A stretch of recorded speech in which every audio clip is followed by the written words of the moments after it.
sekarang yang jadi sasaran Pak Mahfud MD. Karena kebetulan Pak Mahfud MD kali ini beliau bercerita tentang adanya seorang orang kaya raya di Jawa Timur kalau tidak salah, yang juga meninggal dunia karena tidak dapat oksigen. Jadi terus kemudian ada juga seorang profesor kalau nggak salah di kedokteran apa di mana gitu, yang dia akhirnya menyerahkan oksigennya kepada juniornya karena dia menganggap bahwa usia juniornya jauh lebih panjang dari dia, dan akhirnya si profesor maupun orang kaya tadi meninggal dunia. Dan kemudian ini menjadi trending yang ditulis oleh para netizen, mengharukan gitu ya, dan juga tagar Pak Mahfud MD juga jadi trending topik. Saya jadi teringat begini, kasus ceritanya dalam sejarah Islam itu Umar bin Khattab, itu khalifah kedua setelah Abu Bakar ya.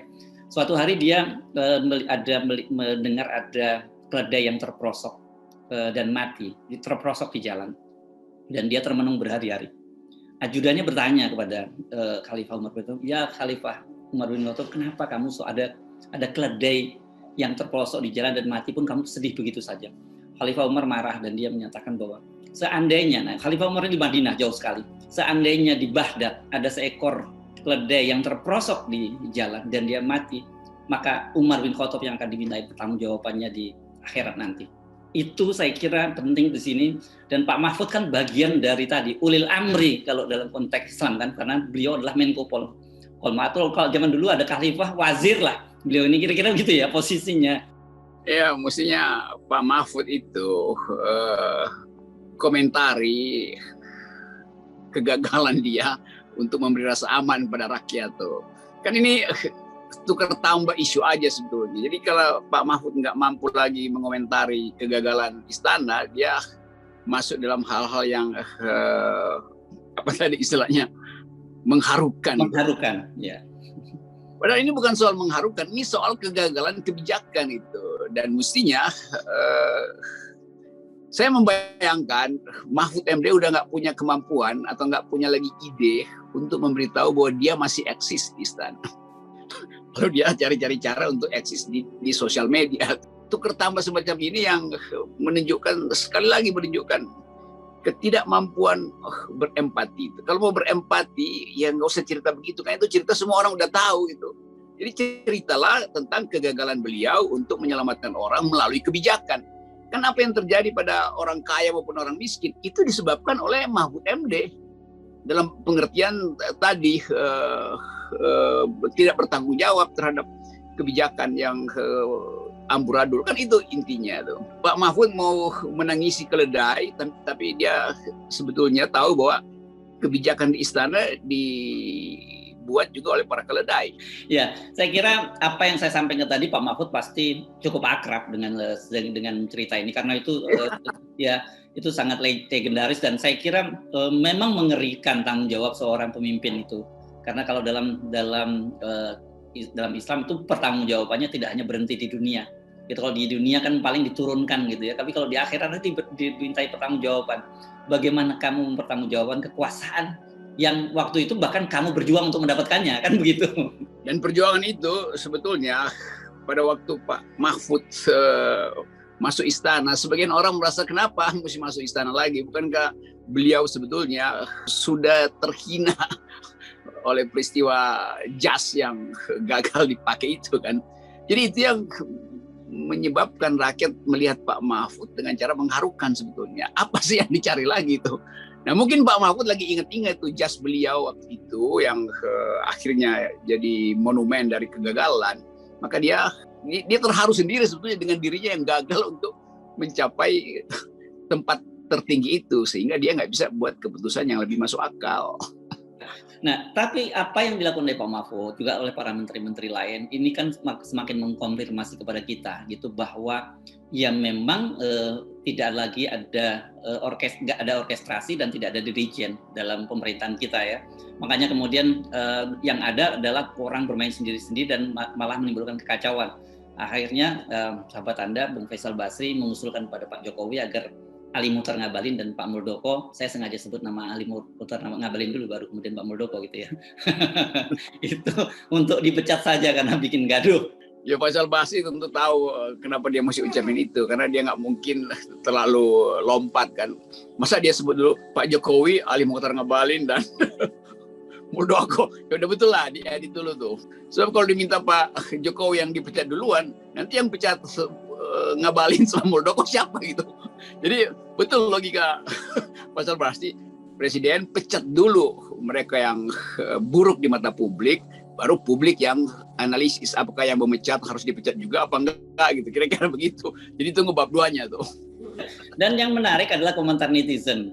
Ini lagi-lagi netizen komentari, kenapa nggak sekalian Pak Luhut Pak gitu.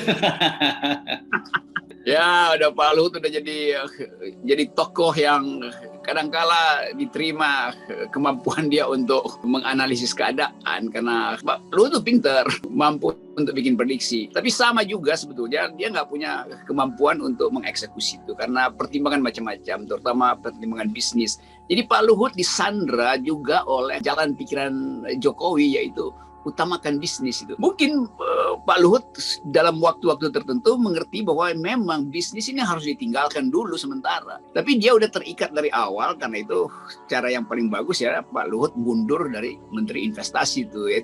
Sebagai Menteri Maritim aja, supaya dia nggak terganggu dengan fungsi dia sebagai Menteri Investasi itu. Kalau dia Menteri Maritim kan dia dengan mudah untuk cek ombak itu kan, gimana keadaan masyarakat, gimana keadaan istana itu sebetulnya. Nah, iya betul, Pak Luhut ini kan lulusan terbaik ya, pemegang Adi Makayasa AKABRI tahun 70. Soal itu kita nggak ragukan. Tetapi kan persoalannya bahwa kemudian memimpin dan dipimpin itu suatu hal yang berubah kan gitu. Ya, maksud saya berubah, suatu hal yang berbeda sekali gitu. Jadi orang-orang yang pandai, saya lupa bacanya di mana, bahwa orang-orang yang pandai di bawah pemimpinan yang kalau saya enak pakai kata bodoh, yang tidak pandai kan gitu. Itu jadinya juga sama, jadi nggak pandai juga begitu, Bung Rod. Saya kira juga banyak yang Adi Makayasa. Pak Muldoko juga Adi Makayasa tuh, dan pernah ada di lembaga think tank, Lemhanas segala macam. Tapi ajaibnya orang di sampingnya itu Adi Makadungu tuh kan, yang diminta oleh Faisal Basri untuk ikut dipecat gitu. Jadi sebetulnya staf-staf Pak Muldoko ini juga yang mengacaukan keadaan, karena nggak mampu untuk membaca pikiran Pak Muldoko. Saya ambil positifnya begitu ya. Yang Adi Makadungu adalah yang terus-menerus tampil di publik tanpa tahu apa-apa tuh, dan tanpa perintah Pak Muldoko. Mungkin si Adi Makadungu ini ngoceh terus tuh. Itu yang siapa namanya tadi? Saya lupa juga. Tam oknum itu kan. Jadi udah betul, Faisal Basri ingin agar supaya beliau itu dihentikan fungsi ngocehnya itu di publik. Karena dia seolah-olah menyatakan, saya baru bertemu dengan presiden, narasi kamu buruk, Rocky, narasi Anda Fadlizon. Iya, tapi dia juga narasinya cuma itu aja. Jadi mesti dipasang baliho juga tuh supaya ada tulisannya BO. Ya. Oke, nah sekarang ini apalagi di era pandemi, ketika mahasiswa tidak bisa turun ke jalan, memang gerakan-gerakan perlawanan itu berubah menjadi di media sosial. Dan saya kira kita tidak bisa menafikan bahwa apa yang terjadi di media sosial itu hanya sebuah peristiwa di dunia maya. Tapi itulah sebenarnya realitas sesungguhnya dari bangsa ini. Betapa mereka sekarang sudah mengabaikan para pemimpinannya, bahkan berolok-olok yang tadi itu. Bahkan dia jualan, dia pun meskipun dia sudah membuat klarifikasi, tapi sebenarnya kalau kita tahu niatnya seperti apa ketika bilang bahwa buy one get one kecuali presiden, sampai segitunya gitu loh perasaan rakyat kita itu terhadap pemimpinnya. Keadaan yang boleh kita sebut dengan satu istilah pembusukan yang tak terlihat itu. Kalau busuknya terlihat, lebih mudah kita amputasi bagian busuk itu. Ini pembusukan yang nggak terlihat, yang menyelinap ke dalam meme, di dalam narasi-narasi sinis itu sebetulnya yang mesti dideteksi oleh kekuasaan. Tapi kekuasaan nggak bisa mendeteksi, karena yang bisa mendeteksi kebusukan itu cuma hidung yang sehat. Kalau hidungnya juga infeksi busuk, dia nggak bisa mencium juga. Jadi kekuasaan yang ini kayak kekuasaan ini kena COVID juga, dia nggak bisa, penciumannya hilang gitu kan. Jadi ini keadaan kita. Tokoh-tokoh tadi ada Sri Mulyani juga hidungnya udah nggak bisa mencium keadaan. Kalau yang lain, Mahfud MD udah nggak bisa mencium keadaan. Jadi kita mau berharap apa sebetulnya tuh? Selain tadi ya kita kuatkan rakyat dengan saling bantu, tuh lakukan bisnis online kecil-kecilan, kan itu sebetulnya. Tapi betul tadi Faisal Basri mau menegur tokoh-tokoh di istana, terutama mereka yang bikin ngajak terus. Tentu siapa tadi Pak Muldoko itu karena lulusan terbaik, dia ada di jalur pemikir militer, mestinya begitu. Tuh. Tapi kemudian terseret karena ada ambisi itu, lalu main politiknya berlebihan itu sehingga offside terus tuh. Pak Luhut juga begitu kan, bagus secara militer dalam upaya menganalisis keadaan, tapi disandra oleh kapital kan, ini intinya begitu kan. Tadi siapa lagi tokoh tadi satu lagi yang Adi Makadungu itu, ya udah kita nggak usah bahas dia karena memang prestasinya nggak ada. Oke, Bung Rocky, saya sih teringat situasi sekarang ini, kekacauan ini kalau kita kembali ke pewayangannya. Kalau Jawa ini eranya ini era goro-goro. Era goro-goro itu ketika para punakawan ini bermunculan. Tapi biasanya kalau para punakawan muncul itu membuat hiburan, penonton tuh tergelak-gelak karena biasanya menjelang tengah malam gitu ya. Ketika yang ngantuk bisa terbangun lagi. Nah setelah era goro-goro itu biasanya nanti akan terjadi perang besar gitu antara Astina dan Pandawa. Dan biasanya kalau dalam pewayangan pasti kebaikan yang disimbolkan oleh Pandawa itu selalu menang terhadap Astina atau Kurawa. Dan saya kira ini situasi semacam ini di tengah suasana orang putus asa, kita penting kalau mengingatkan lagi bahwa di balik terowongan, terowongan itu akan ada cahaya. Di ujung terowongan, maksud saya di ujung terowongan itu pasti akan ada cahaya. Jadi mari kita sama-sama melewati situasi saat ini, mari saling bergandeng tangan, saling menguatkan, dan yakinlah bahwa di ujung terowongan itu ada cahaya. Iya pasti, di ujung terowongan Arjuna menanti itu setelah perang Kurukshetra. Oke, ya tentu kita beri harapan, dan harapan itu bagian paling mewah hari ini. Karena kita masuk di dalam situasi misteri itu. Misteri itu artinya orang yang kehilangan harapan. Ya. Di dalam sosiologi atau di dalam ilmu psikologi ada tahapan di daya tahan orang. Orang bisa tahan rasa sakit, namanya pain itu rasa sakit fisik. Orang bisa tahan rasa sakit karena kesalahan kebijakan, itu namanya suffering. Bahasa Indonesia menderita itu. Pain sakit, suffering menderita.